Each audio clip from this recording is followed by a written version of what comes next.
السلام علیکم ناظرین، پروگرام پبلک اوپینین کے ساتھ میں ہوں مزمل سہروردی۔ آج کے ہمارے موضوعات میں روس میں طالبان اور افغانستان کے ایک گروپ جس میں حامد کرزئی اور تاجک لوگ شامل ہیں ان کے درمیان مذاکرات ہو رہے ہیں۔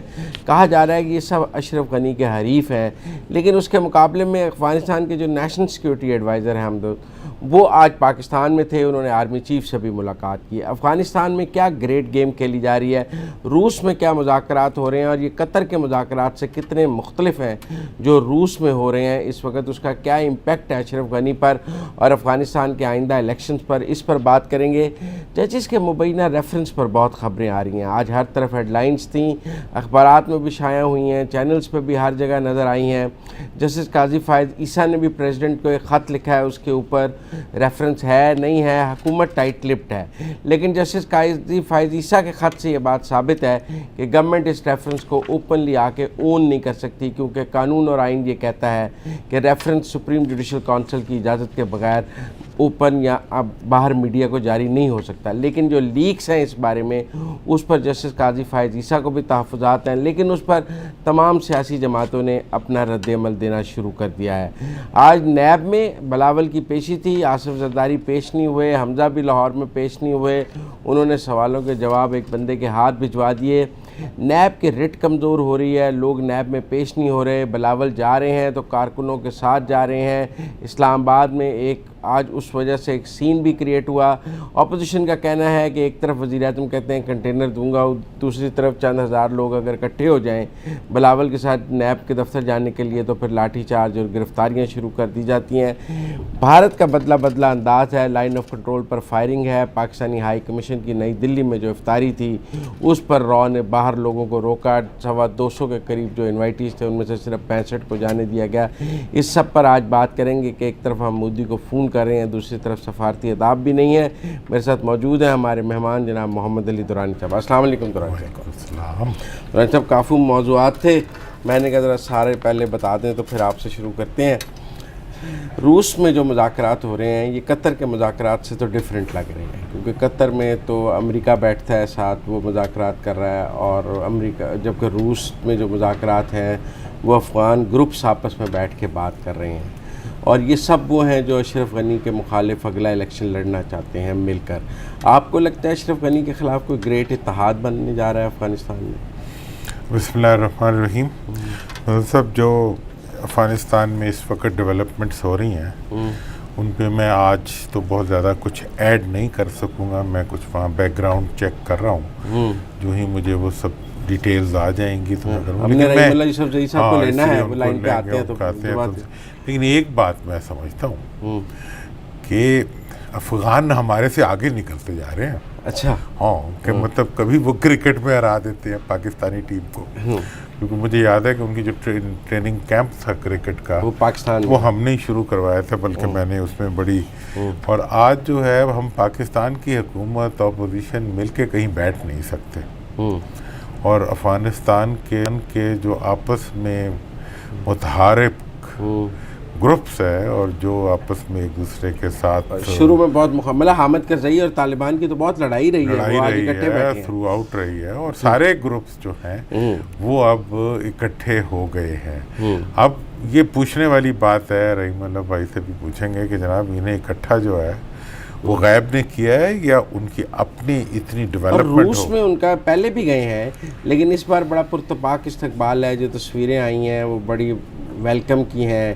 جیسے رشینز انہیں بڑا ویلکم کر رہے ہیں اور رشین گورنمنٹ بھی انہیں ویلکم کر رہی ہے، تو روس کے بھی لیکن روس میں ہونے والے مذاکرات کو جو پچھلی دفعہ بھی اس کا سیشن ہوا تھا اس کو انٹرنیشنل سپورٹ حاصل تھی، تو اس دفعہ کی کیا صورتحال ہے وہ یقیناً، بلکہ اس بار تو تاجک جو ہے انہوں نے بھی جو ہے وہ طالبان کے ساتھ اچھے تعلقات کی بات کی ہے، اور وہ بھی وہاں موجود ہیں، تو تاجک بھی موجود ہیں، کرزئی بھی موجود ہیں، تو ایک گرینڈ الائنس سا ہمیں بنتا نظر آ رہا ہے اشرف غنی کے مقابلے پہ۔ بالکل، اور پچھلی دفعہ بھی اس میں جب یہ مذاکرات ہوئے تھے تو اس میں جو سب سے دلچسپ پہلو تھا وہ وہاں پہ شرکاء کا جو ان کی ڈائیورسٹی تھی، اور جن لوگوں نے وہاں بیٹھ کے بات چیت کی وہ جو ہے وہ ان لائک کیونکہ ابھی تو طالبان یہ کہہ رہے ہیں کہ پہلے فوجی انخلا ہو پھر کوئی بات ہوگی، لیکن اگر طالبان اگلا الیکشن لڑنے کا اعلان کر دیتے ہیں اور کسی ایک کینڈیڈیٹ کی حمایت کر دیتے ہیں یا اپنا کینڈیڈیٹ کھڑا کر دیتے ہیں تو پھر تو افغانستان کے سین میں بہت بڑی تبدیلی آ جائے گی۔ ہاں ابھی بھی دیکھیں جی طالبان کا میز پہ بیٹھنا اور حکومت کا بھی کسی نہ کسی شکل میں اس پہ میز پہ آنا، گو کہ ایک ریلکٹنس ہے، پارشل ان کی پارٹیسپیشن ہے، لیکن اس کے باوجود آنا یہ غالباً بہت بڑی خطے کی ایک ڈیولپمنٹ ہے۔ اور اس ساری گفتگو کے نتیجے میں جو ڈیولپمنٹس ہو رہی ہیں وہ کسی حتمی نتیجے تک پہنچ سکیں گی یا نہیں پہنچ سکیں گی۔ ماضی میں ہم نے افغانستان کے مذاکرات کے ریفرنس سے بہت سے مختلف اس کے ماڈلز پاسٹ کے موجود ہیں، تو اب اس دفعہ دیکھتے ہیں ہاؤ اٹ گوز، چونکہ افغانستان کے حالات اور افغانستان میں اگر امریکن فورسز جو ہیں وہاں پر امن اور وہاں کی اسٹیبلائزیشن کے بغیر نکل جاتی ہیں تو یہ ایک اور پاکستان کے لیے بہت وہی بڑا غلطی ہوگی عذاب جو رشیا کے زمانے میں ہوئی۔ لیکن آج جو افغانستان کے سیکیورٹی ایڈوائزر حمداللہ محب آئے ہیں اس سے بھی یہ جو شمالی وزیرستان کا واقعہ ہے اس سے بھی اس کو جوڑا جا رہا ہے کہ پاکستان نے پروٹیسٹ کیا ہے اور وہ افغان گورنمنٹ کا اپنا موقف دینے آئے ہیں کہ ہم اس میں نہیں ہیں، یا پاکستان نے اس پر جو بات کیا اس تناظر میں بھی ان کا اس دورے کو دیکھا جا رہا ہے۔ صحیح۔ اور دیکھیں جو اس وقت تک وزیرستان کے اندر جو واقعات ہوئے ہیں، ایک بات تو اب پچھلے ایک عرصے سے یہ ہم دیکھ رہے ہیں کہ پاکستان کا اور پاکستان کی آرمی کا کوئی لیڈ بیک ایٹیچیوڈ نہیں ہے کہ ہاں جی کچھ ہو گیا تو اس کے بعد آہستہ آہستہ ایک بیوروکریٹک انداز میں ڈیل نہیں کرتے۔ جب سے باجوہ صاحب نے یہ سنبھالا ہے، لیزینس نہیں ہے، وہ ٹھک کر کے جو ہے پہلا آپ کو پتا ہوگا جب اٹیک ہوا تھا انہوں نے امیڈیٹلی جو ہے اس کا کاؤنٹر کیا تھا، اور وہ تمام دہشت گرد جو پاکستان کے اندر دہشت گردی میں ملوث ہوتے تھے انہیں ہٹ کیا تھا پاکستان نے۔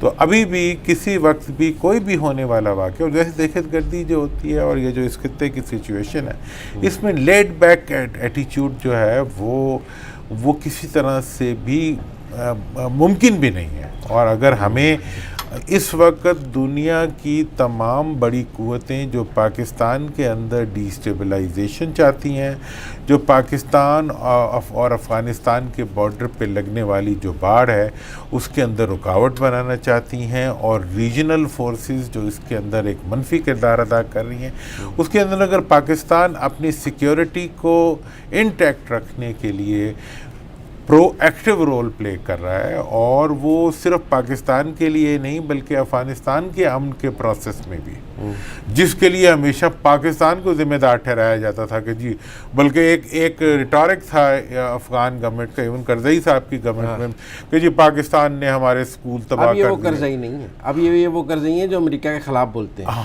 وہ کرزئی تھے جو امریکہ کی گود میں تھے، وہ اس وقت بھی کبھی کبھی خلاف بول پڑتے تھے، تو لیکن اس پاکستان کو ہر چیز کے لیے ذمہ دار ٹھہرایا پڑ جاتا تھا۔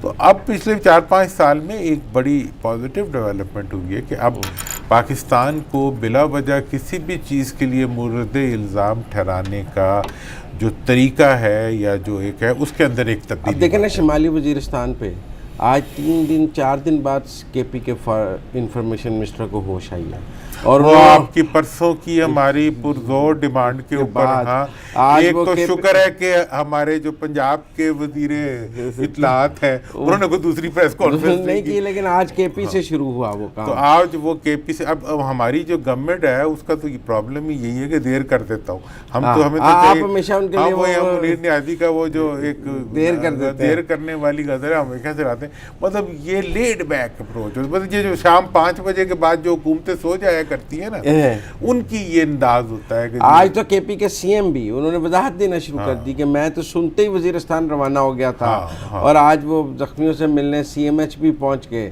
تو یہ 3 دن بعد آج کے پی کی گورنمنٹ جو ہے نا سوئی اٹھ گئی، چلیں اتنا بھی غنیمت ہے، وہ سوئی اٹھ گئی ہے۔ آج تو شہریار افریدی صاحب نے بھی پریس کانفرنس کر دی ہے، اس کے اوپر فیڈرل سے بھی کوئی گونج آئی ہے، وہ آپ کی جو گفتگو تھی میرا خیال ہے پہنچ گئی ہے کہ یہ ان کو اب کیا ہم تو یہی کر سکتے ہیں جو کرتے ہیں، لیکن یہ ہے کہ حکومتوں کو اور حکومتی رویے اور حکومتی جو طریقہ کار ہوتا ہے اس میں جہاں معاملات قومی مفاد کے آ جائیں اور سیکیورٹی ایشوز کے آ جائیں، اس کے لیے بہت پرو ایکٹیو ہونا چاہیے۔ ہمارا دشمن جو ہے وہ 24 گھنٹے پلان کرتا ہے پاکستان کے خلاف، تو ہم 12 گھنٹے تو کر لیں یار کام۔ تو وہ بلاول صاحب کہتے ہیں علی وزیر کے پروڈکشن آرڈر جاری کیے جائیں، وہ کہتے ہیں بلاول صاحب جو ہے نا وہ کہتے ہیں علی وزیر کے پروڈکشن آرڈر جاری کیا، میں ان کے پروڈکشن آرڈر بھی جاری کرنے چاہیے، اور بس ان کے بھی کوئی پروڈکشن آرڈر جاری ہونے چاہیے، لیکن ان کے لیے کچھ جسے کہتے ہیں فہم، فراست اور دانش کے پروڈکشن آرڈرز جاری ہونے چاہیے۔ چلے رحیم اللہ یوسف زئی صاحب ہمارے ساتھ لائن پہ آگے، ان سے بات۔ السلام علیکم رحیم اللہ یوسف زئی صاحب۔ جی ابھی میرا خیال ہے لائن نہیں ملی ہے، وہ لائن ٹرائی کر رہے ہیں، ان سے بات کرتے ہیں۔ تو بلاول نے ایک لائن لی ہوئی ہے پوری، جو آج بھی انہوں نے کہا ہے کہ جی کیا کہا ہے آج انہوں نے کہا ہے کہ جی علی وزیر کے پروڈکشن آرڈر جاری کیے جائیں، پارلیمنٹ میں آ کے اپنا موقف بیان کریں۔ اصل میں جب سے یہ دیکھیں بات یہ ہے کہ یہ جو ہے آپ کو پورا اگر اس کا ہم جائزہ لیں تو یہ جو پورا فینومینا ہے پی ٹی ایم کا، یہ شروع کہاں سے ہوا؟ یہ شروع ہوا رحیم اللہ صاحب آ گئے ہیں لائن میں، جب وہ کاٹنا پڑے گا۔ السلام علیکم رحیم اللہ یوسف زئی صاحب۔ وعلیکم السلام رحیم اللہ یوسف زئی صاحب، محمد علی دورانی صاحب بھی میرے ساتھ سیٹ پر موجود ہیں۔ السلام علیکم رحیم اللہ صاحب۔ وعلیکم السلام جی، خیریت؟ رحیم اللہ صاحب، ماسکو روس میں کیا ہو رہا ہے؟ یہ جو طالبان اور کرزئی اور تاجک وہاں اکٹھے ہیں، ذرا اگر ہم آپ سے پوچھیں کہ یہ کیا بیٹھک ہو رہی ہے اور وہاں کیا مذاکرات ہو رہے ہیں، کیونکہ ان میں افغان گورنمنٹ بھی نہیں ہے، امریکہ بھی نہیں ہے۔ دیکھیں یہ روس کی بڑی ہی کامیاب خارجہ پالیسی ہے، دوسری بار ہے، پہلی بار فروری میں ابھی انہوں نے طالبان کو اور ان کے مخالفین جو کہ اشرف غنی کے بھی مخالفین ہیں ان کو اکٹھا کر دیا۔ یہ انہونی سی بات تھی کہ وہ لوگ جو ایک دوسرے کے خلاف جنگ کر رہے تھے، یہ جو سارے لوگ آئے ہیں یہ پہلے حکومت میں رہے ہیں اور آئندہ بھی حکومت میں آ سکتے ہیں، تو یہ ان سے دوسری بار یہ ملاقات ہو رہی ہے، اور اس سے اشرف غنی کی حکومت جو ہے وہ آئسولیٹ بھی ہو رہی ہے، بالکل اکیلی رہ گئی ہے۔ اور روس نے دیکھیں بات چیت تو امریکہ کر رہا ہے طالبان کے ساتھ، لیکن روس نے بھی اپنا پتہ پھینکا ہے، اور کافی روس کی اہمیت بڑھ گئی ہے اس پورے معاملے میں، اور میرے خیال میں یہ ضروری بھی ہے، کیونکہ صرف امریکہ اگر اکیلے یہ مسئلہ حل کرے گا اپنی شرائط کے اوپر تو شاید وہ دیر پار نہیں ہوگا، اور اس سے شاید نئے مسئلے پیدا ہو جائیں، کیونکہ اگر ایران بھی نہیں ہوگا، روس بھی نہیں ہوگا، چین، پاکستان، تو پھر وہ جو معاہدہ ہوگا وہ پائیدار نہیں ہوگا۔ جو روس میں ہو رہا ہے اس میں پاکستان آن بورڈ ہے؟ دیکھیں پاکستان نے پہلے ماسکو میں ہونے والی کانفرنس میں شرکت کی ہے، وہ ملکوں کی کانفرنس تھی، 12 ملکوں کے نمائندے آئے تھے، طالبان کا ڈیلیگیشن آیا تھا، وہ اس سے پہلے ہو چکا ہے۔ اب کی بار جو کانفرنس ہے وہ صرف افغانوں کے درمیان ہے، یعنی وہ افغان جو طالبان ہیں یا وہ افغان جو طالبان کے مخالف ہیں، تو وہ مل کے بیٹھے ہیں، اس میں کسی ملک کی نمائندگی نہیں ہے، البتہ افغان حکومت کی نمائندگی نہیں ہے، اس لیے طالبان کہہ رہے ہیں کہ ہم نے ان سے فی الحال بات چیت نہیں کرنی۔ آپ کو لگتا ہے طالبان الیکشن لڑیں گے اگلا، یا وہ کوئی حامد کرزئی یا کسی اور کی حمایت کر دیں گے؟ کیونکہ اب طالبان انتخابات میں حصہ نہیں لیں گے، نہ وہ حامد کرزئی کی حمایت کریں گے۔ جب انتخابات ہوں گے اگر ہوئے تو وہ پھر حالات کے مطابق فیصلہ کریں گے، اگر کوئی امن معاہدہ ہو گیا، اور جس طرح ہم کہتے ہیں نا کہ لیول پلینگ فیلڈ اگر مل جائے، یعنی سارے جو امیدوار ہیں، تنظیمیں ہیں، پارٹیاں ہیں، ان کو اگر بالکل مناسب برابر موقع ملے اور غیر ملکی فوج نکل جائے تو پھر شاید طالبان سوچیں اس کے بارے میں، لیکن مجھے لگتا نہیں ہے کہ فی الحال جو حالات ہیں، یہ انتخابات تو ابھی ستمبر میں ہونے ہیں، لیکن لگتا نہیں ہے کہ یہ وقت پہ ہوں گے، اور جس طرح پہلے 2 بار یہ ملتوی ہو چکے ہیں، ممکن ہے یہ اور ملتوی ہو جائے۔ میں تو سمجھتا ہوں کہ انتخابات جو ہیں ان کا براہ راست واسطہ ہے یہ امن مذاکرات سے۔ امن مذاکرات اگر مزید اس میں پیش رفت ہوتی ہے تو یہ انتخابات ملتوی ہو سکتے ہیں۔ اور جو افغانستان کے نیشنل سیکیورٹی ایڈوائزر آج پاکستان آئے ہیں، اس کا ایجنڈا کیا تھا؟ جی بالکل، یہ آپ کو پتا ہوگا پچھلے دنوں پرائم منسٹر عمران خان اور پریزیڈنٹ اشرف غنی کا رابطہ ہوا تھا، ٹیلی فون کے ذریعے گفتگو ہوئی تھی اور کافی انہوں نے اچھی گفتگو کی تھی، اور پھر یہ تھا کہ اشرف غنی کو دعوت دی گئی پاکستان آنے کی، انہوں نے دعوت قبول کر لی۔ میرے خیال میں لگتا یہ ہے کہ انہوں نے اپنے نیشنل سیکیورٹی ایڈوائزر حمداللہ محب اور کچھ اور جو ان کے وزراء ہیں ان کو پہلے بھجوایا ہے کہ وہ ذرا جا کر حالات کا جائزہ لیں، اور اس کے بعد ممکن ہے کہ اشرف غنی پاکستان آ جائیں۔ پاکستان کو 2 ہی بار آئے ہیں، ایک بار جب یہ منتخب ہوئے تھے ستمبر 2014 کے بعد، تو وہ آئے تھے، بڑے اچھے حالات تھے، اور ایک بار جب یہاں پہ ہارٹ آف ایشیا کانفرنس ہو رہی تھی اسلام آباد میں، کئی ملک آئے تھے، تو اس میں بھی اشرف غنی آئے تھے، اس کے بعد وہ نہیں آئے، بڑے ناراض تھے، بڑے غصے میں تھے۔ ابھی ذرا ان کا غصہ کم ہوا ہے، اور ابھی میرے خیال میں ان کو شاید چونکہ وہ اکیلے بھی رہ گئے ہیں افغانستان کے اندر، کافی ان کے اوپر تنقید ہو رہی ہے، ان کی حکومت بڑی کمزور ہے، ان کو ایک سہارا تو چاہیے، اور اگر امریکی نکل گئے تو ان کو پاکستان کے سہارے کی بھی ضرورت پڑے گی۔ پاکستان کو سہارا دینا چاہیے، طالبان ناراض نہیں ہو جائیں گے؟ نہیں، میرے خیال میں ہمیں افغانستان کے حوالے سے سوچنا چاہیے، ہمیں کسی ایک فریق کی حمایت نہیں کرنی چاہیے۔ اشرف غنی کی حمایت کریں گے ڈاکٹر عبداللہ ناراض ہو جائیں گے، طالبان ناراض ہو جائیں گے، تو میرے خیال میں ہمیں کسی کا ساتھ نہیں دینا چاہیے، ہمیں افغانستان کے عوام کی فکر کرنی چاہیے، اور جو کہتے ہیں نا پیپل ٹو پیپل، وہ کانٹیکٹ ہمیں بنانے چاہیے۔ اشرف غنی کی ساکھ بڑی جو ہے متاثر ہوئی ہے، اور یہ کہا جا رہا ہے کہ ان کے اپنے جو حلیف تھے یعنی وہ ان کے خلاف ابھی انتخابات میں حصہ لے رہے ہیں، تو ان کی پوزیشن کوئی اتنی بہتر نہیں ہے۔ بہت شکریہ رحیم اللہ یوسف ہمارے ساتھ بات کرنے کا۔ دوران صاحب، آپ نے رحیم اللہ یوسف صاحب کا تجزیہ سنا، مجھے بریک لینی ہے، بریک کے بعد واپس آؤں گا تو اس پر آپ سے بات کریں گے، اور پھر وہ ججز والے معاملے پہ بھی بات کرنی ہے۔ ملتے ہیں بریک کے بعد۔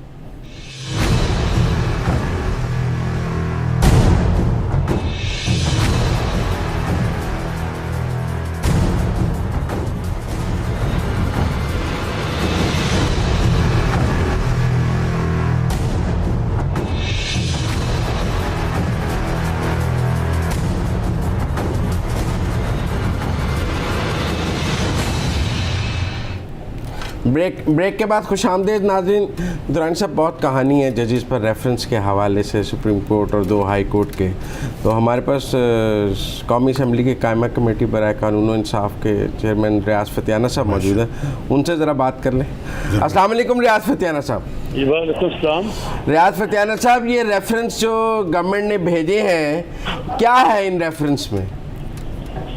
دیکھیں، گزارش یہ کہ جب سبھی پاکستانی چاہتے ہیں کہ کراس دا بورڈ اکاؤنٹیبلٹی ہو اور کوئی بھی شخص قانون سے ماروا نہ ہو اور قانون کی حاکمیت ہو، اور مکمل طور پر آرٹیکل 25 کے تحت وداؤٹ اینی ڈسکریمنیشن کوئی ترجیحی سلوک کسی طبقے کے ساتھ نہ ہو، تو اگر حکومت نے کوئی ایسے ججز کے خلاف جو قانون پر عمل درآمد کرنے میں ناکام رہے ہیں اگر ریفرنس بھیج دیا ہے، تو کوئی انہونی بات نہیں۔ دنیا کی ساری جتنی ریاستیں ہیں ان میں اس کی ٹریڈیشن مثال موجود ہے۔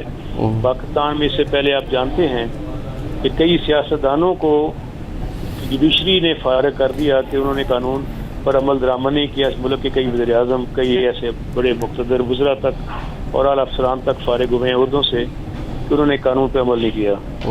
اگر ایسا ہی کسی محترم جج کے بارے میں بات سامنے آنے پہ کوئی ریفرنس موو ہو جاتا ہے، میں سمجھتا ہوں کہ یہ تو نئی شروعات ہیں اور یہی تو نیا پاکستان ہے، اس میں کوئی بھی شخص احتساب سے بچے گا نہیں۔ بس وہ مشرف صاحب نے بھی چیف جسٹس کے خلاف ریفرنس ہی فائل کیا تھا تو طوفان آ گیا تھا، آپ دیکھ لیں، یہ کوئی اچھی روایت نہیں موجود ہے اس کی۔ دیکھیں، وہ حالات، معاملات، عوامل کچھ اور تھے، اس میں ان کے خلاف کوئی ایسی سسٹم کا چارج نہیں تھا جو ہمارے محترم ابھی ججز پر ہے۔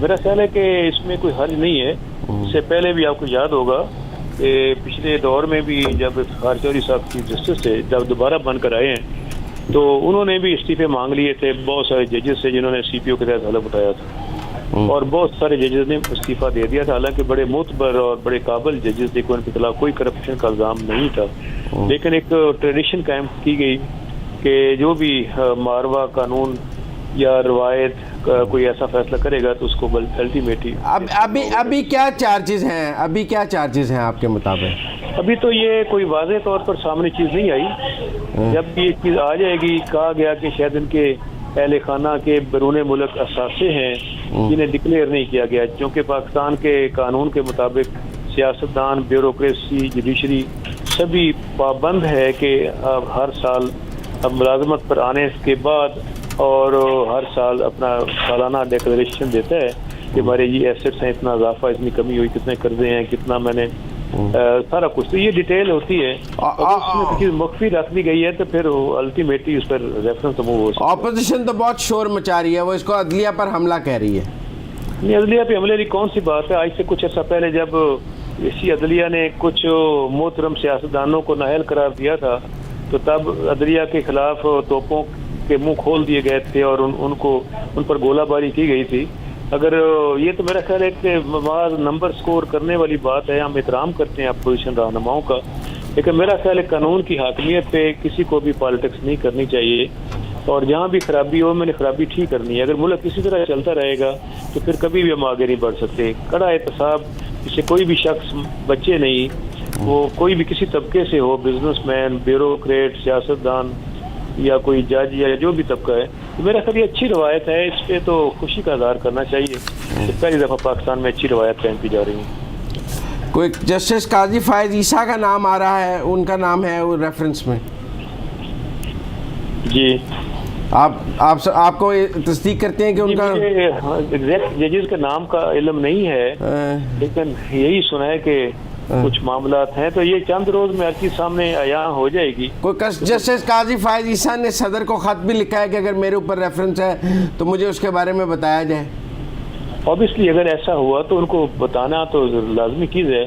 سپریم جوڈیشل کونسل میں اگر کوئی ریفرنس موو ہوتا ہے اس پہ باقاعدہ سبھی کو آگاہ کیا جائے گا تحریری طور پر، اور اس صورت میں ان کو حق حاصل ہے کہ وہ اپنے آپ کو اپنا تحفظ کریں، پیرا وائز اس کے کمنٹس دیں، رپلائی دیں، اور اپنی صفائی میں ثبوت فراہم کریں۔ یہ تو اگر کوئی چیز ثابت نہ ہوئی تو یقینی طور پر وہ جج اپنے عہدوں پہ قائم رہیں گے، اور اگر ثابت ہو جاتی ہے تو پھر پاسبلٹی ہے کہ شاید وہ خود ہی مستعفی ہو جائیں، کیونکہ جج کو الگ کرنا اور چیز ہوتی ہے، مستعفی ہونا ذرا ہاں۔ پہلے ایک جج جن کا پاناما میں نام تھا وہ بھی مستعفی ہو گئے تھے جب ریفرنس آخری سٹیج پہ پہنچا تھا۔ بہت شکریہ جی، ایسا ہو سکتا ہے پاکستان میں بھی ہو، کوئی نئی بات نہیں ہے۔ بہت شکریہ ریاض فتح ہمارے ساتھ بات کرنے کا۔ بالواسطہ طور پہ تصدیق کر رہے تھے ریاض فتح صاحب کا ریفرنس کیا ہے، اور گو کہ ججز کے نام لینے سے اس طرح انہوں نے اعتراض کیا ہے، لیکن ریفرنس کیا ہے، بیرون ملک اثاثوں کے حوالے سے ہے، اس کی تصدیق تو وہ کر رہے تھے۔ دیکھیں اس میں ایک بہرحال یہ تو وقت آپ تو کہتے ہیں شروع سے آپ تو پولیٹیکلی ایکسپوز پرسنز کا کہتے تھے، اب تو ججز بھی اس میں آ گئے۔ سب یہ مطلب حکومتی معاملات میں اور اہم پوزیشنز پہ جو بیٹھے ہوئے لوگ ہیں، بزنس مینوں کے علاوہ، وہ سارے پولیٹیکلی ایکسپوز پرسنز میں ہی آتے ہیں۔ اور اس میں لیکن ایک بات اور بھی ہے جس کو کہ میں گورنمنٹ کے ریفرنس سے دیکھنا چاہوں گا، کہ کوئی بھی ہے، کوئی وزیر اعظم ہے، کوئی صدر ہے، کوئی آرمی چیف ہے، کوئی جنرل ہے، کوئی جج ہے، کوئی سیاستدان ہے، اگر ان کے بارے میں کوئی انفارمیشن باہر سے آئی ہے، پہلی بات تو یہ ہے کہ جو رائٹ ٹو نو کا جو قانون ہے اس کے تحت پوری قوم کا یہ حق ہے کہ اس کو وہ معلومات فراہم کی جائے۔ قوم کو اچھا دیکھیں نا، آپ نے 1,54,000 لوگوں کے 28 ملکوں سے نام آئے ہیں کہ ان کے ملک سے باہر اتنے پیسے ہیں یا اتنی یہ چیزیں ہیں۔ اب جو law of right to know ہے اس کے تحت یہ میرا حق ہے کہ یہ انفارمیشن مجھے دی جائے۔ مطلب یہ کون سی مقدس انفارمیشن ہے؟ جب بھی پیسے کا معاملہ آتا ہے، 1991 کا ایکٹ آیا، اس میں بھی اگر کوئی باہر پیسہ بھیجے گا، کوئی باہر سے ڈالر لائے گا، بتائے گا، وہ کسی کو بتانا نہیں ہے۔ آپ نے قانون بنا دیے ہیں اس قسم کے جو انسان کو حق دیتے ہیں کہ وہ اپنے چوری کے پیسے کو بچائے یا اپنے پیسے کو چھپائے۔ اب اگر باہر سے کوئی انفارمیشن آ رہی ہے تو اس کو چھپانے کا کیا حق ہے کسی کو؟ پاکستان بار کونسل سے امجد شاہ ساتھ لائن ہے، میں کہ ذرا باہر سے بھی بات کر لیں۔ السلام علیکم شاہ صاحب۔ وعلیکم السلام۔ شاہ صاحب یہ ججز پر ریفرنس کی بات ہو رہی ہے اور کچھ جسٹس قاضی فائز عیسیٰ کا خط بھی آیا ہے جو انہوں نے بھی صدر کو لکھا ہے اور ریفرنس کی بات ہو رہی ہے. بار کا کیا موقف ہے اس پہ؟ بار کا اس پہ موقف یہ ہے جی، میں 2 منٹ آپ کی لوں گا. میں ایسا ہے کہ ایک تو آرٹیکل 209 کے تحت کارروائی ہونی چاہیے بھرپور قسم کی. بہت سارے ایسے ججز اس وقت ہائی کورٹس میں اور سپریم کورٹ میں بیٹھے ہیں جن کے خلاف سخت ترین کارروائی ہونی چاہیے. وہ انکمپیٹنٹ بھی ہیں اور کرپٹ بھی ہیں. لیکن قاضی فائز عیسیٰ صاحب کو جس طرح سے ٹارگٹ کیا جا رہا ہے تو نظر یہ آ رہا ہے کہ صرف آرٹیکل 209 کو ایسے استعمال کیا جائے ان ججز کے خلاف جو انڈیپینڈنٹ مائنڈ رکھتے ہیں، جو انٹیگریٹی رکھتے ہیں، ان کو صرف کرب کرنے کے لیے، ان کو نکالنے کے لیے اس کو استعمال کریں. تو ایسا جب بھی ہوگا تو بار اس کو ریزسٹ کرے گی اور ہم جو بھی ہم سے احتجاج ہو سکے گا ہم اس پر کریں گے. اس کا مطلب ہے آپ جسٹس قاضی فائز عیسیٰ کے ساتھ کھڑے ہیں؟ ہم قاضی فائز عیسیٰ صاحب کے ساتھ کھڑے ہیں اور اس پر ہم اب اپنی مشاورت بھی کریں گے. 12 تاریخ کو ہم نے اپنا اجلاس بھی بلایا ہے ہائی کورٹ اپنی پاکستان بار کونسل کے جنرل ہاؤس، اور اس میں ہم اس کو ڈسکس کریں گے اس معاملے کو کہ آگے ہم نے اس کو کیسے لے کے چلنا ہے. آپ کو لگتا ہے یہ وہ افتخار چودھری والا سین دوبارہ ہو جائے گا؟ جی دیکھیں، شاید حالات اس طرف چلے جائیں، لیکن اللہ کرے کہ اس طرف نہ جائیں. پہلے یہ مسئلہ ریزالو ہو جائے تو زیادہ بہتر ہوگا. کیونکہ اپوزیشن پارٹیاں نے تو آج ایک پوزیشن لے لی ہے، پیپلز پارٹی نے بھی اور نون لیگ نے بھی واضح اس حوالے سے. دیکھیں ان کا تو سیاسی ان کے معاملات ہیں نا، ہمارا تو پیورلی قانونی اور آئینی بات ہوگی. ٹھیک ہے، تو آپ ریفرنس پڑھ کے فیصلہ کریں گے یا ویسے آپ کا؟ ڈیفینیٹلی ہم ریفرنس بھی پڑھیں گے اور ہم باقی حالات کو، کیونکہ یہ دیکھیں کیمرہ پروسیڈنگز ہیں اور ہم وہ ساری چیزوں کو مد نظر رکھ کے ہم اپنی ایک پوزیشن دیں گے. اس پہ ہم اپنا ڈسکس کریں گے. اس کو 12 جون کو ہم نے عید کے فوراً بعد ہم نے اپنا اجلاس بلایا ہے، تو اس میں ہم اس معاملے کو بھی ڈسکس کریں. بہت شکریہ امجد شاہ صاحب. Thank you. جب آپ نے بار کا موقف بھی دیکھ لیا اور کچھ جسٹس قاضی فائز عیسیٰ کے ساتھ کھڑے نظر آ رہے ہیں، لیکن ابھی کوئی واضح فیصلہ نہیں ہوا، لیکن ان کا خیال ہے کہ وہ ادھر جائیں گے. مطلب مجھے تو یہ کچھ ہوا میں تلواریں چلتی نظر آ رہی ہیں. اچھا، ہاں، آپ نے بھی ان سے یہ نہیں پوچھا کہ بھائی اصل ایشو کیا ہے؟ میں نے پوچھا، وہ کہہ رہے ہیں ہم ریفرنس پڑھ کے فیصلہ کریں گے. ہاں، وہ تو ابھی ہم نے بھی نہیں پڑھا. تو پہلی بات تو یہ ہے کہ حکومت کی یہ ڈیوٹی بنتی ہے، ہمیں ریفرنس سے غرض نہیں ہے، ہمیں اس انفارمیشن سے غرض ہے جو باہر سے آئی ہے. ٹھیک ہے. دیکھیں جی، اگر کوئی انفارمیشن آتی ہے اور وہ کسی بڑے آدمی کے بارے میں ہوتی ہے یا کسی تھڑے والے کے بارے میں ہوتی ہے تو اس پہ میرا حق ہے کہ مجھے بتائی جائے. ٹھیک. اچھا، اگر وہ حکومت نہیں بتا رہی تو میرا حکومت پہ اعتراض ہے. ٹھیک ہے جی. اب یہ ہے کہ اگر وہ فائز عیسیٰ صاحب کے بارے میں کوئی چیز ہے اس پہ تو ریفرنس بن جائے اور محمد علی درانی کے بارے میں اس پہ ریفرنس نہ بنے تو یہ پھر آپ کو اعتراض ہوگا کہ یہ ڈسکریمنیشن ہے. ٹھیک ہے جی، کہ ان پہ بنا دیا اور ان پہ نہیں بنایا. تو جب تک حکومت بنیادی انفارمیشن جو آئی ہے اس کو بغیر کسی تحفظ کے اس کو عوام کے سامنے نہیں لاتی، اس وقت تک شکوک و شبہات پیدا ہوگی. تو آپ کہہ رہے ہیں کہ سب کچھ سامنے لانا ہے. بھائی آپ ریفرنس لائیں نہ لائیں لیکن انفارمیشن تو لائیں نا. جو لوٹ کا مال اگر آیا ہے یا کسی کی پراپرٹی آئی ہے یا جس چیز کی بھی آئی ہے سب کو لے کے آئے. چلے مجھے بریک لینی ہے، بریک کے بعد واپس آتے ہیں تو کچھ بھارت کی بات کریں گے. وہاں ہمارے سفارت خانے کے ساتھ بھی اچھا سلوک نہیں، لائن آف کنٹرول پہ بھی فائرنگ ہے، اس پر درانی صاحب سے بات کریں گے. ملتے ہیں بریک کے وقت.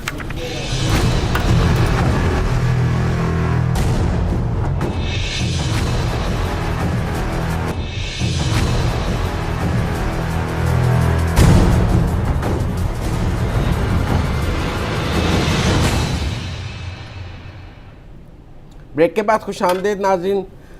صاحب وہ حلف لے رہے ہیں مودی صاحب کل، لیکن آج پاکستان میں line of control per firing کیا انہوں نے. راولہ کوٹ پر ہماری ایک معصوم شہری اس میں زخمی بھی ہوئی ہیں. پاکستانی سفارت خانے نے نئی دلی میں افطاری دی ہوئی تھی، اس کے بعد انہوں نے ناکہ لگا دیا, لوگوں کو کہتے رہے ڈرا کہ مت جائیں اندر, مت جائیں. 200 کے قریب انوائٹیز میں سے صرف 65 ہی اندر جا سکے, باقیوں کو انہوں نے واپس بھیج دیا. تو مودی تو اپنی پرانی بات پر واپس آ گئے, ابھی حلف بھی نہیں لیا انہوں نے. ہمیں امید تھی کہ وہ جیت کر تو بدل جائیں گے, بدلے بدلے مودی ہوں گے. نہیں بدلے مطلب توقع تو یہ ڈیفینیٹلی اس کا اظہار کیا جا رہا تھا, اور یہ کوئی بعید از قیاس بھی نہیں لگتا تھا کہ کچھ تبدیلی آ جائے ان میں. لیکن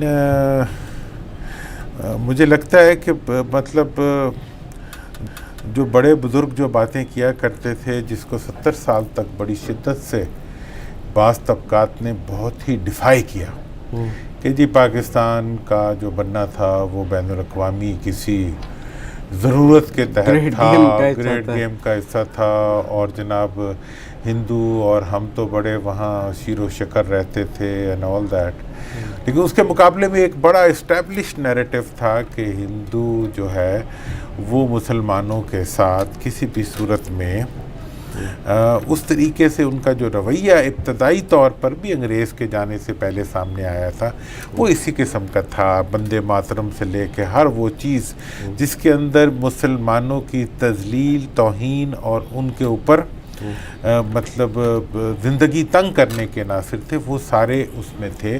اور اسی وجہ سے دو قومی نظریے کا تصور, جس پہ بہت بات ہو سکتی ہے کہ وہ جائز ہے نہیں جائز, صحیح ہے نہیں صحیح, لیکن 2019 کے انڈین الیکشنز نے اسے جائز کر دیا. تو اب ہم نے تو اسی دن یہ بات سب سے پہلے ہم نے ہی کہی تھی کہ جناب, اور اس کے بعد تو اب پورا جتنا الیکشن کا نیریٹو بلڈ ہو رہا ہے وہ اسی پہ ہو رہا ہے کہ جی دو قومی نظریہ 2019 کے الیکشنز میں انڈیا میں بھی نافذ ہو گیا. تو اس لیے سیکولر انڈیا جو ہے وہ اب دفن ہو گیا ہے. اب ایسی صورتحال میں میں یہ سمجھتا ہوں کہ ایک زمانے میں ہندوؤں کا یہ تصور تھا کہ وہ مسلمانوں سے ان کا مذہب بدلوانے کی, عیسائیوں سے ان کا مذہب بدلوانے کی تحریکیں چلایا کرتے تھے.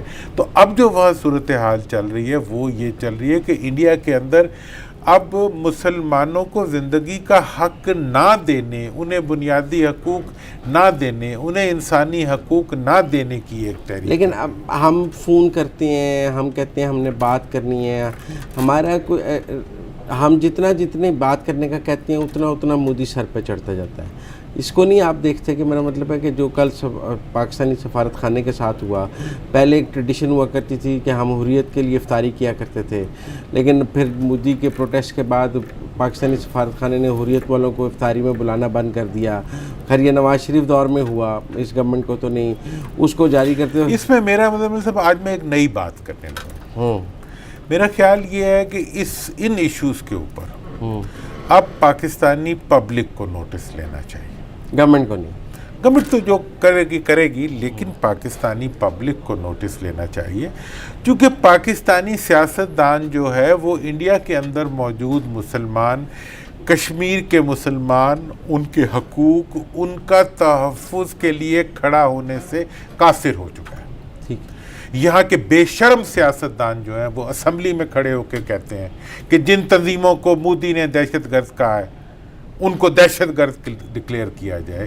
یہ یہاں پہ کھڑے ہو کے مودی کی ترجمانی کرنے والے بے شرم جو ہمارے سیاستدان ہیں ان کا نوٹس اب عوام کو لینا پڑے گا, اور عوام کو لائن ڈرا کرنی پڑے گی کہ ہم دیکھیں, ہم پاکستان کو کبھی بھی کسی دہشت گردی کی طرف نہیں لے جانا چاہتے, لیکن اب ہو یہ گیا ہے کہ جتنا ہم دہشت گردی اور اس کے بارے میں اپنے موقف کو سخت کر رہے ہیں, اور ہم ایسے تمام امکانات کو جو نیچرل ریئیکشنز بھی ہیں ان کو بھی ہم دبا رہے ہیں, تو ہم یہ دیکھ رہے ہیں کہ ادھر سے جو ہے وہ اگریشنز جو ہیں وہ بڑھ کے حملہ کر رہے ہیں, پاکستان کے اندر دہشت گردی کی کوششیں کرا رہے ہیں, پاکستان کے اندر جو ہے مختلف فتنے کھڑی کرنے کی کوششیں کر رہے ہیں اور ان کی فنڈنگ کر رہے ہیں.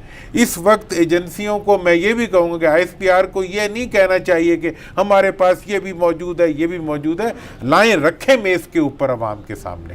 سو چھوڑیں ان سیاستدانوں کو جو کہ بھارت کی غلامی میں بکے ہوئے ہیں. آپ وہاں کے مظلوم مسلمانوں, کشمیر کے ایشو کے اوپر ایک واضح موقف باقی یہ ہے کہ ادھر سے امن تو اب نہیں آتا لگ رہا, نہیں آتا. اب ان کا جواب جو ہے وہ ایک ہی ہے کہ آپ یہ کہیں کہ ہم امن چاہتے ہیں لیکن ہم کسی دہشت گردی کو برداشت نہیں کریں گے, اور ہم مسلمانوں کا جو قتل و غارت کری ہے, وہاں کے انڈیا کے آنے والے جو جرنلسٹ ہیں وہ کہتے ہیں جی پاکستان کے میڈیا میں تو انڈیا کا کشمیر بھی کہیں نظر نہیں آتا اور کشمیر میں ہونے والے مظالم بھی کہیں نظر نہیں آتے, ہم سارے کے سارے جو ہیں امن کے آسی اور فوج کے دشمن اور پاکستان کی جو حفاظت کرنے والے ادارے ہیں ان کے مخالف دانشور ہم نے پیدا کر لی ہیں جو اپنی پوری دانش کو جو ہے وہ دوسروں کے مفادات کے لیے استعمال کرتے ہیں. ہمیں ان کے خلاف پبلک اکاؤنٹیبلٹی کا نوٹس لینا چاہیے. مجھے بریک لینی ہے, بریک کے بعد واپس آتے ہیں. تو آج جو نیب میں سب کچھ ہوا ہے اس پر بات کریں گے. کچھ بلاول گئے ہیں, حمزہ نہیں گئے, زرداری نہیں گئے, مظاہرے ہوئے ہیں, جو کچھ ہوا ہے اس پر بات کریں گے دورانی صاحب سے بریک کے بعد.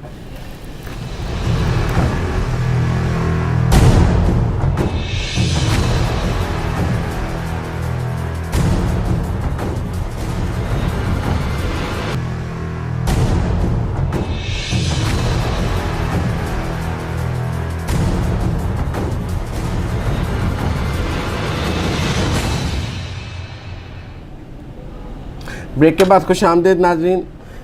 دورانی صاحب ایک بات تو اچھی ہے کہ نیب نے اپنا کام جاری رکھا ہے, اور سب کا خیال تھا کہ اس اسکینڈل آنے کے بعد کوئی اس طرح کے ہونے کے بعد نیب کی جو کام ہے وہ سلو ہو جائے گا, لیکن ہم نے دیکھا کہ آج حمزہ کو بھی بلایا ہوا تھا, بلاول اور زرداری کو بھی بلایا ہوا تھا, لیکن ہم نے یہ دیکھا کہ اب ایک ڈیفائنس کی بھی نظر آ رہی ہے. حمزہ بھی آج نہیں گئے, انہوں نے بس ایک سوالوں کے جواب بھیج دیے, اور زرداری صاحب بھی آج نیب میں پیش نہیں ہوئے, انہوں نے بھی بہانہ لگا دیا.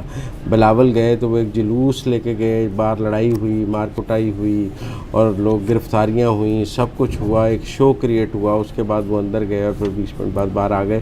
یہ آپ کو کیا نظر آتا ہے؟ دیکھیں, یہ ایک اس وقت سول نافرمانی کی ایک تحریک شروع ہو چکی ہے. اچھا, یہ جو سارا ایپیسوڈ بن رہا ہے یہ لاقانونیت کی ایک تحریک ہے جو پارلیمنٹ میں بیٹھے ہوئے سیاستدان شروع کر رہے ہیں, اور جس میں کسی حد تک حکومتی سیاستدان بھی شامل ہیں. ہاں, لیکن اپوزیشن کا موقف ہے کہ عمران خان صاحب نے تو خود کہا تھا میں کنٹینر دوں گا, کھانا دوں گا, آپ احتجاج کریں. تو آج جب ہم نے جلوس نکالا ہے تو کیوں لاٹھی چارج کیا ہے؟ انہیں تو کنٹینر دینا چاہیے تھا, کھانا دینا چاہیے تھا. جلوس نکالیں گے تو آپ کو ہم کنٹینر دیں گے, آپ قانون کو ماننے سے انکار کریں گے, آپ عدالتوں میں پیش ہونے سے انکار کر دیں گے, آپ کہیں گے کہ جی میں ابو دی لا ہوں. ٹھیک ہے نا جی. اس کا مطلب یہ ہے کہ اگر ایک پارلیمنٹیرین جو ہے وہ قانون کی نافرمانی شروع کر دے گا, میں ابھی اس طرف نہیں آ رہا کہ وہ جلوس میں کیا ہوا ہونا چاہیے تھا, نہیں مجھے اس کی تفصیلات نہیں پتہ. نہیں میڈیا پہ چلی ہیں, گرفتاریاں ہوئی ہیں, مار کٹائی ہوئی ہے, فوٹیجز ہیں. اب یہ ہے کہ جی میں کہوں جی کہ میں نے ابھی جانا ہے. اور اسلام آباد کی پولیس نے اور ڈسٹرکٹ ایڈمنسٹریشن نے رات کو خط نکالا کے پی کے اور پنجاب کو, کہا کہ لوگوں کو اسلام آباد میں مت آنے دیا. مطلب اب یہ ہے نا کہ جی آپ کہیں جی کہ پورے 302 کے جتنے اور 420 کے جتنے مجرم ہیں, جب وہ عدالت میں پیش ہونے جائیں گے تو وہ اپنے پورے گاؤں کو ساتھ لے کے جائیں گے, اور اگر انہیں روکا جائے تو پھر آپ کہیں جی انہیں کنٹینر فراہم کرو. یہ کون سا قانون ہے؟ بات تو اتنی سی ہے کہ یا آپ نے اگر ڈیفائی کرنا ہے عدالت میں, ہم نے تو وکیل صاحبان سے بھی کل یہی کہا تھا اپنے پروگرام میں کہ بھئی اگر آپ کو عدالت میں کوئی شکایت ہے تو آپ اگلی عدالت میں چلے جائیں, اپیل کر رائٹ ہے. لیکن اب یہ قانون کا کون سا طریقہ ہے جس کے تحت آپ عدالت میں پیش ہونے والا ہر مجرم جو ہے, پہلے تو یہ ہے کہ یہ اگر ان کو سزا ہو جائے تو ان کا مطلب پھر پہلے یہ اسپتالوں میں شفٹ ہو جاتے تھے سارے کے سارے, اب جو ہے یہ کہتے ہیں کہ جی ہم عدالت میں جائیں گے تو ہمارے ساتھ پورا گاؤں جائے گا, اور پورا گاؤں جائے گا, اگر اس کو آپ روکیں گے تو پھر آپ قانون کو ہاتھ لیں گے. اور مزمل صاحب پوچھیں گے جی کنٹینر کیوں نہیں فراہم کیا؟ بھائی کنٹینر کس چیز کا فراہم کرے؟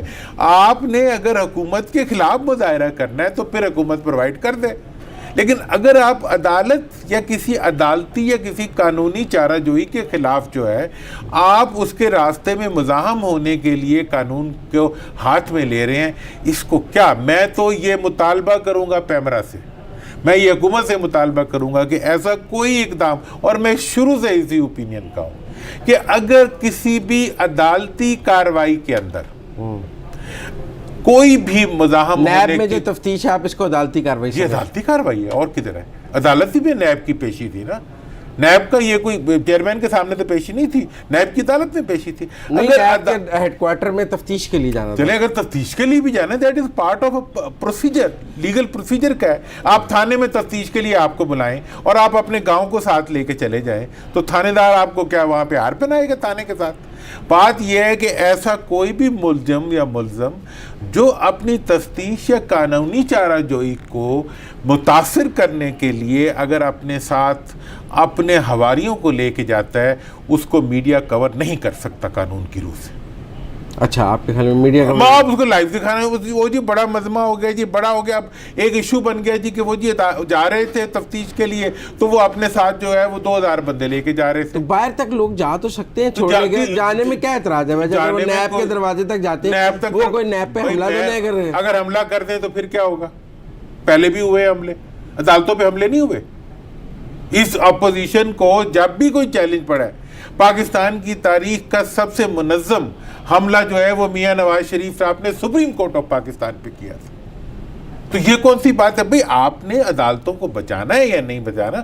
آپ ایک ہی دفعہ یہ کریں, بڑا حملہ کریں آئین کے اوپر, اور آئین پاک, میں نے یہ بات پہلے بھی کہہ چکا ہوں کہ بدلے بدلے سے یہ سرکار نظر آتے ہیں, یہ آپ کی اپوزیشن جو ہے اب یہ آئین کو توڑنے کے موڈ میں. اچھا, آج کے لیے اتنا ہی. ناظرین, کل دوبارہ آپ سے ملاقات ہوگی. آج تو درانی صاحب ذرا غصے میں لگ رہے تھے, اور ان کا خیال ہے کہ روزہ بھی لگ رہا تھا اور درانی صاحب غصے میں بھی تھے, اور ان کا خیال ہے کہ بلاول کی اس کی کوریج بھی نہیں ہونی چاہیے, اور جو موب جاتا ہے ساتھ نیب کے ہیڈ کوارٹر تک, وہ بالکل جائز نہیں ہے. آج تک کے لیے اتنا ہی. ان سے یہ گفتگو کل بھی جاری رہے گی. کل نئے موضوعات کے ساتھ دوبارہ ملاقات ہوگی. اپنے میزبان مزمل سہروردی کو اجازت دیجیے.